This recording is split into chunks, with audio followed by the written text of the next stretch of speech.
السلام علیکم ورحمۃ اللہ وبرکاتہ۔ آج کا ٹاپک ہے شعور۔ شعور کے 3 درجے ہیں۔ شعور کا پہلا درجہ خاموش رہنے کی عادت اپنانا۔ شعور کا دوسرا درجہ بدتمیزی پر جواب نہ دینا۔ اور شعور کا تیسرا درجہ بد اخلاقی کا جواب اخلاق سے دینا ہوتا ہے۔ جو لوگ آپ کو تکلیف دیتے ہیں سمجھیے کہ ان کی مثال تنگ جوتے کی مانند ہے جو آپ کے سائز کے نہیں ہیں۔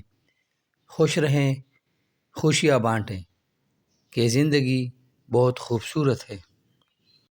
آئیے مل کے اللہ تعالیٰ سے دعا کرتے ہیں کہ اللہ تعالیٰ ہم سب کو شعور کا جو پہلا درجہ ہے، دوسرا درجہ ہے اور تیسرا درجہ ہے اس پر عمل کرنے کی توفیق عطا فرمائے۔ آمین ثم آمین۔